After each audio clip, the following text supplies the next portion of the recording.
Right, hello everyone, I'm RobtheMod. Welcome to part 22 of Halo Combat Evolved Anniversary. We're getting in a Banshee, part 2 with level 2 Betrayals, and we just basically got to follow along here.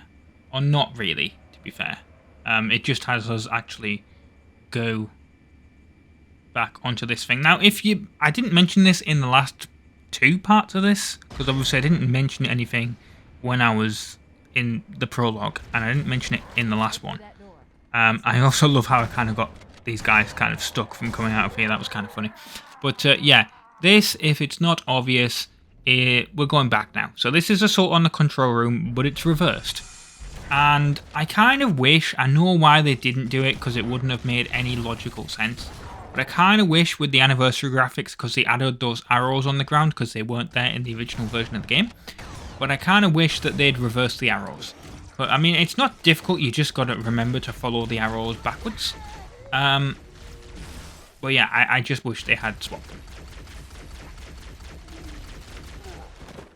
Alas, they did not. So you're just following the arrows backwards. Which seems kind of stupid, but that's what they've done. I mean, you could make it make sense in the lore of the... I mean, no, it wouldn't, because obviously at this point, 343 Guilty Spark and the Sentinels don't like you. But I was going to say, you could technically make it make sense by having, like, the, you know, Halo help you by rotating them so it tells you where to go properly. But obviously, that wouldn't make, you know, whatever. You could have it make sense by having Cortana have changed it, if it was a thing, but well. That's irrelevant. Now, this, obviously we've got the shotgun now, which we didn't have previously. And my god, the shotgun would have been very useful previously in this game. Because the first time you get access to the shotgun is 343 Guilty Spark.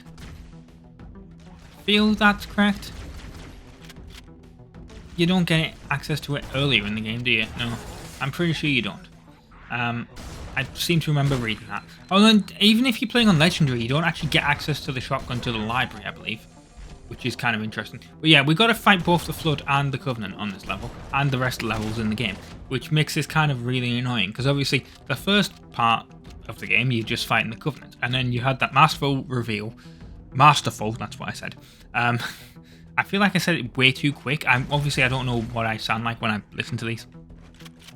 So I'll listen to these back. But yeah, I don't know what happened. I mean, I guess he fired the thing there. And that was that plasma shot that just missed. But yeah, it was a masterful reveal of the Flood.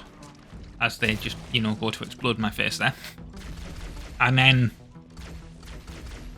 obviously, we had to fight the Flood in just 343 Guilty Spark, sorry. Although we fought a little bit of Covenant at the start, but not really after that. And then, obviously, in the library, we just fought the Flood. And now in this, we're fighting both the Covenant and the Flood. Now, what's really kind of annoying, and I kind of wish that you had the opportunity to, because lore-wise, I suppose it doesn't really make sense, does it? Because we had in the in 343 Guilty Spark, sorry, we had that section where you saw the Covenant and humanity, like the dead bodies, where they were fighting together. And it would have kind of made sense, I suppose, for this, if, I mean, like, obviously that elite was going to go for us there. The Covenant do, like, go for the Flood, but I kind of wish they would always go for the Flood over you. Some of them will just stop fighting the Flood and then fight you, and then it's just kind of dumb, because it's like, they'll get attacked by the Flood and killed. So I kind of wish that either they would just continually go for the Flood and just ignore you, or, like, if you killed the Flood in their presence, they'd kind of just be like, oh, and give up. Especially if they were, I mean, I know elites wouldn't do that, because, you know, they're supposed to be, like, proper warriors and all that shit, but you know what I mean, like grunts and jackals kind of makes sense, because you don't want to fight a whole bunch of, because this is what happened on this level. I don't remember this level being difficult on the original my original playthrough. Like I said, I haven't seen my original playthrough since it came out, really. Apart from when I edited together the full journey of it. Because the full journeys originally didn't come out when I did the Let's Plays. That was the thing I later started. But, yeah, basically, I kind of just wish, like, they would... Oh, that killed me, by the way, that rocket originally. That really annoyed me. That's why you saw me do, like, the dodge. I was like, I'm not letting that kill me again. But yeah, I just kind of wish that, like, the Flood would just... Not the Flood, the Covenant would give up if they saw you kill a whole bunch of Flood. Like, oh, this guy's keeping us alive. Let's just not... I know he's supposed to be the bad guy and everything, but just let's not. At least for a bit, like, you know... That, I mean, that would be an interesting section of, like, of Halo, wouldn't it? Like, if you had a bit of a story where, like, I feel like that would work for, like, Two Betrayals as, like, the name, wouldn't it? Because obviously we've had the betrayal of 343 Guilty Spark. I don't know what the second betrayal is, really. I mean, is it meant to be the fact that the Covenant aren't, like, helping you? I don't know. I mean, I don't think it's meant to be Cortana. That doesn't make any sense at all. But yeah, it would have been an interesting thing if they'd sort of... I love how that guy just pinged right up there as well. And then he fell off the side, which was really funny. I don't know if you just noticed that. But yeah, it would have been an interesting idea for, like, the Covenant to just sort of be on your side a little bit. I know they did that in Halo 3. Obviously, you have that section where you're fighting with the Flood. To deactivate Halo. Which is quite an entertaining section, to be honest. Because obviously the Flood betray you after that section. Because their goal is done. And now they, you know, they want to eat you. Or consume you, whatever, you know, you want to say. But I think that'd be kind of interesting with, like, the Covenant. Specifically on this level. Like, if they just helped you fight the Flood. And then sort of, like, you had to fight a bunch of them at the end. That would make sense, but they just kind of go for you anyway. And it doesn't really, in my opinion, kind of work. It makes this level a little bit too tough, I think.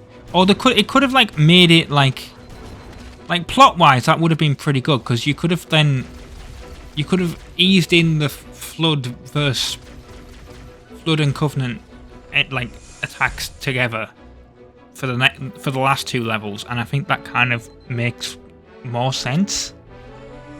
But, you know, I'm not Bungie, so...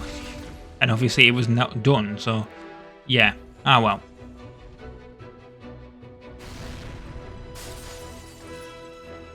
But I was just spitballing, and I think that would have worked as a pretty good idea. I'd laugh if I'd actually mentioned that in, like, the original playthrough. Like I said, I haven't seen that in since it was done.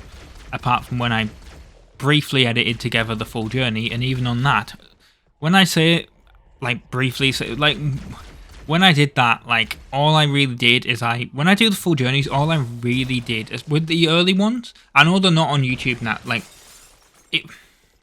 if you watch the old videos on YouTube, you may see some stupid cuts right at the beginning, and it's because we used to have an Insane Gamers intro, and basically I cut all that shit out, because you didn't need to see it. Oh, here's one of the stupidest deaths I've ever had in this game, by the way. I left this in. I normally cut deaths out, but I had to leave this in. Activate the checkpoint. The real footage is on the bottom right there. But, yeah, I fell off the elevator and died. I had to show that. So yeah, that's the actual footage of how, you know, after I died. When it respawned me. That was just really stupid. But yeah, when I do the full journeys, not the case now because I don't have an intro. Well, obviously I have my intro spiel, but I don't have, like, an intro animation, which is what we had as the Insane Gamers. So on YouTube, using YouTube's editor tools, I've cut them all out. But with the way I did it with Halo is that if there was a cutscene, I would always have the cutscene play before the logo animation, basically. And yeah, when I was doing the full journeys, obviously I needed to get rid of those for each individual video. So that's all I really saw. I only ever really saw the opening of each video. I cut the intro out. And the way it worked for like when you got the black bars with the text at the bottom of the screen, you get that and then it would fade out and then you get the intro. So basically all I was editing was removing the intros from each section, because Halo obviously 1, they all have that, as does Halo 2. Basically everything until Halo Infinite had those, including Reach and ODST, because I became RobtheMod while Halo Infinite was happening. So Reach Remastered obviously doesn't have it, and this doesn't obviously, but yeah, when I do the full journeys now, I just need to put the files together, basically. It's very easy, whereas you know, let's take care of the next pulse generator. Basically the older ones required a little bit more editing. That's all I'm going to say in regards to that. It was still going, by the way, and also I managed to forget between Assault on the Control Room and this just how annoying the ghosts are to drive in this game. Don't know how I managed to forget that, because it was literally just like 2 days difference, or maybe 3 days, whatever, between this. But I got in this and I was like, oh yeah, I forgot that this thing handles terribly in this game. And I'm absolutely hoping, like did I ditch it? No, I didn't ditch it yet.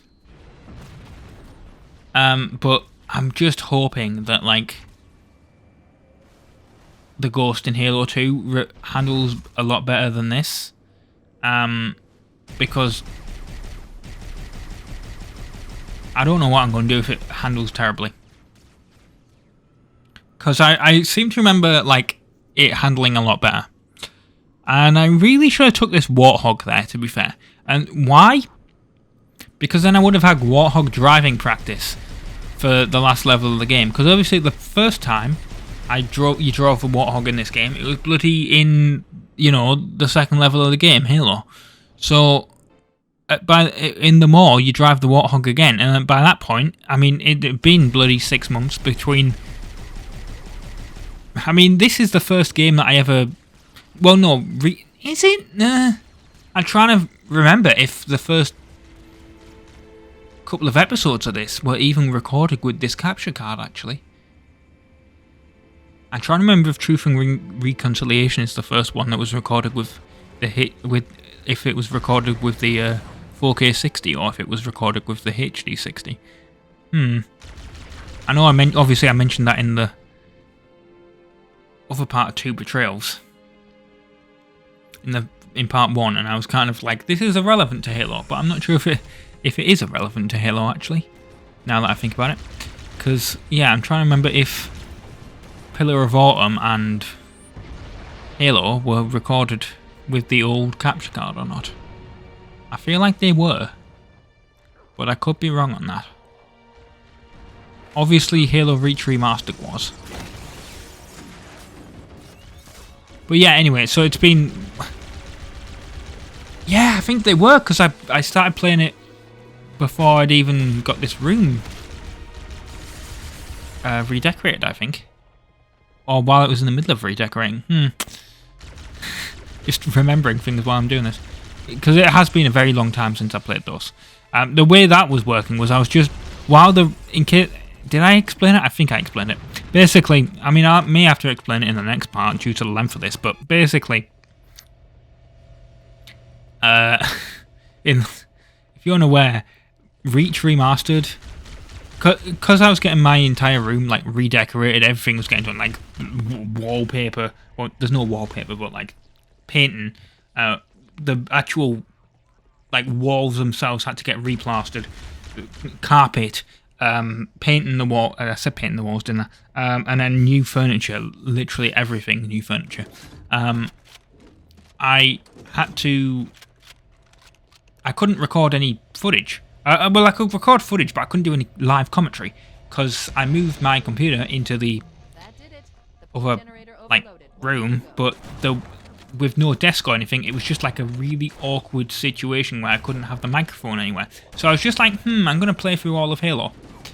Because I was like, maybe I can record all the Master Chief Collection. Like, I can do all this, because this was going to take, like, this whole process was going to take a month.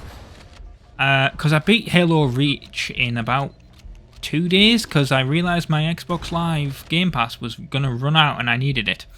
And I was like, I'll do ODST whenever I can. Actually, I didn't realise just how out of time we were. So yeah, I've been RobtheMod. Thanks for watching part 22 of Halo Combat Evolved Anniversary on the Xbox One. I'll see you next time for more, and I'll continue this conversation then. So yeah, ta-ra!